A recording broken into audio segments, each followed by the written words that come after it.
Hello everybody, we're going to be talking about volume word problems today. Really, word problems, for the most part in volume, it's just going to describe a shape to you. And then it might be like, well, this weighs so much per whatever cubic inch or whatever. And then it just wants you to multiply by that. So, like, yes, there's words, but really, it's just a normal volume problem.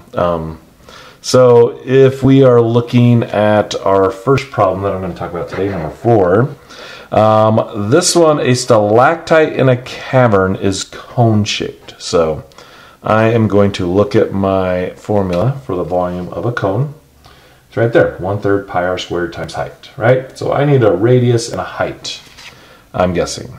It is 20 feet high and has a diameter of 7 feet. So just to kind of draw a picture, so stalactite is like those like hanging things in a cavern and a cave, right? So it has a diameter of 7 feet and it has a height of 20 feet. Okay? So there's a little illustration, and here I am like a goof just staring up at it. And I've got a little balloon, because why don't you bring a balloon to a cave? And I'll have an ice cream cone too. So here's a little ice cream cone.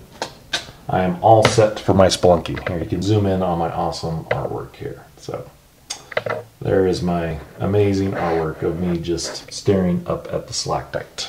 Okay, now it wants me to find the volume to the nearest tenth. So I just, again, plug those things into my volume. I do not know a radius yet, right? It gave me a diameter, so I have to do radius is equal to the half of that diameter, which 7 divided by 2 is 3.5. Okay, so my radius is 3.5. So 1/3 times pi times the radius, 3.5, and then we square it, and then we times it by the height, which is 20. And that's what we plug into our calculator. And our calculator does like all the heavy lifting for us. So 1/3 times, and you don't need the times in there. You can just put pi, but it doesn't hurt to put the times in there either. And then 3.5 squared times the height of 20. And I get a volume of 256.56, which would round to 0.6, right? So volume is equal to 256.6, and that is in feet cubed, right? So all that question asked, right? But the next question is if the stalactite is made of calcium carbonate, which weighs 131 pounds, that's very heavy, per cubic foot. What is the weight of the stalactite? Well, this is how many cubic feet there are, right? If per every one of those it's 131 pounds, it's going to be crazy heavy stalactite. You do not want to be standing underneath of this stalactite, staring up at it with your balloon and ice cream cone. Goodness. What kind of crazy person? Anyway, so we're just going to do 256.6 and times it by the 131. That's all you would do to figure out what its total weight would be. Okay, because there's 256.6 cubic feet. If each one of those is 131, you have to multiply by 131, which is going to be a death sentence if it falls down on top of you. 33,614.6 pounds. And that is your answer. It's a hefty stalactite. Okay? Alright. Do I have that right, or am I thinking of stalagmites? Maybe it's the one that stands up. Now I'm not sure. Anyway, ask your science teacher. I just teach math. I'm actually thinking it's stalagmites now that are on the top and stalactites are on the bottom. So maybe it isn't that dangerous. I'm just don't know what I'm talking about. Okay, let's try another one. So a can of lemonade concentrate has a diameter of 7. So here's my can of lemonade. And I'm, an amazing artist here. So, and it has a diameter of 7 inches. Okay, and it has a height of 4.5 inches. If the concentrate needs to be mixed with 3 cans of water, so like for those of us that are not familiar with how the concentrate works, because we've just bought it fresh like our whole lives, you pour the concentrate in and then you fill up that same can with water, pour it in. Okay, how much water must be added? So we are going to use the formula for a cylinder, which is oh so different than the formula of a cone. It's just pi r squared times height, right? Area of a circle times the height.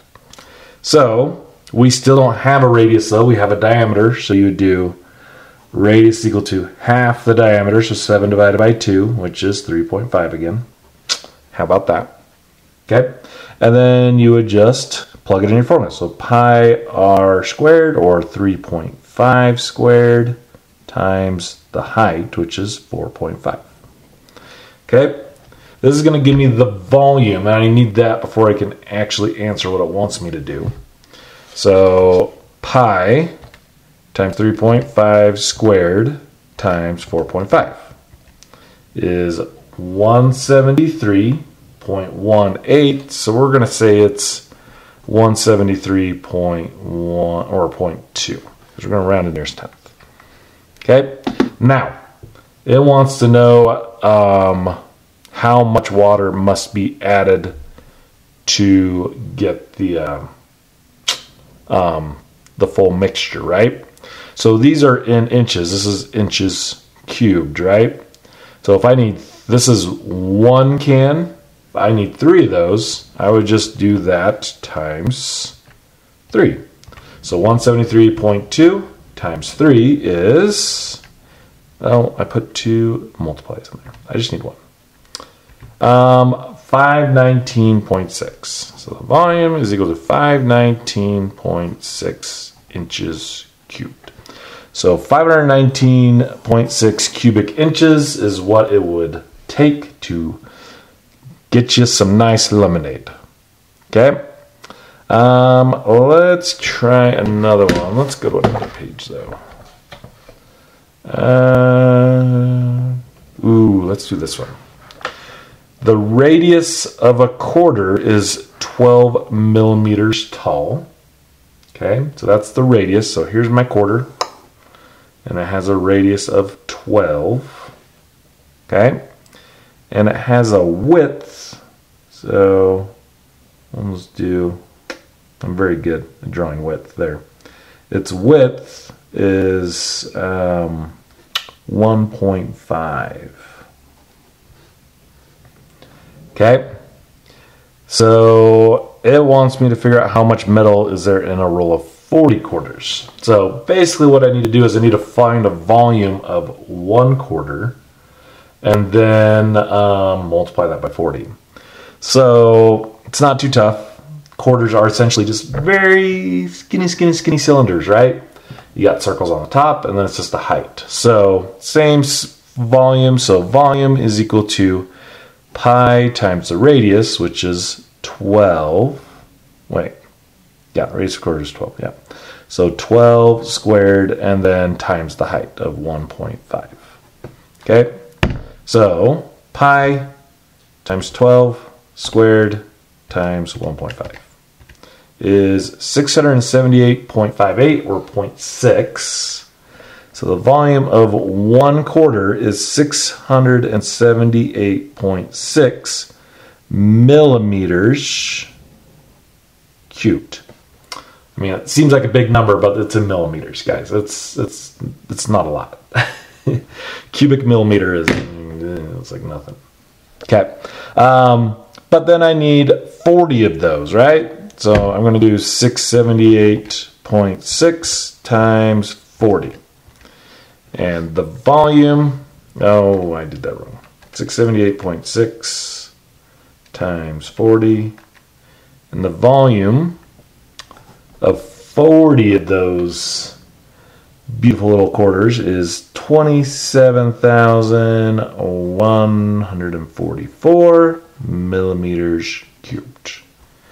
And that is your answer. Okay. Not too tough, right? One more I want to do with you guys. Let's do the ice cream one. You can't talk about volume without talking about ice cream. Ice cream is where it's at, right? So, just, you know, I already had an ice cream on the other one, but here's an ice cream cone right there. You know, just for you guys to, you know, look at. Okay, a spherical scoop of ice cream is placed in a waffle cone. The diameter of the scoop is 6.4 centimeters. So the diameter of the scoop is 6.4. Okay. Then the waffle cone itself has a diameter. So down here, there's a diameter of 5 centimeters and a height of 9 centimeters. Okay. If all the ice cream melts before you eat any, how much of the melted ice cream will overflow in the waffle cone? So we're trying to figure out if there's more ice cream than the cone can fill, right? So I'm assuming there is, since it wants to know how much. So basically you figure out the volume of the sphere and the volume of the cone, and you would subtract the volume of the cone from the sphere, and whatever's left is what's not going to fit in the cone, right? You know, just fall all over the place to make a mess. So let's start by finding the volume of the sphere. These are both diameters, right? So let's convert these to radiuses really quick. So radius of the sphere is 6.4 divided by 2, which is 3.2. And then 5 divided by 2 is going to be 2.5, right? Okay. So those are the actual radiuses that we need for formulas. So the volume of a sphere, if you guys don't remember the formula, you guys should have a note page for it, but it's 4/3 pi times r cubed. That right there is the biggest mistake. Students still square it, but this one is cubed. Okay? So you would do volume is equal to 4/3 pi times 3.2 cubed. So our calculator, 4/3 times pi times 3.2 to the third power.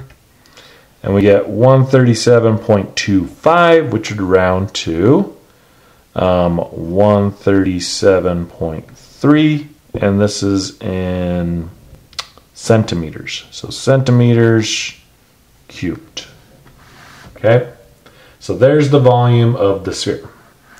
The volume of the cone is going to be 1/3 times pi times 2.5 squared times 9. Okay, so in our calculator, 1/3 times pi times 2.5 squared times 9.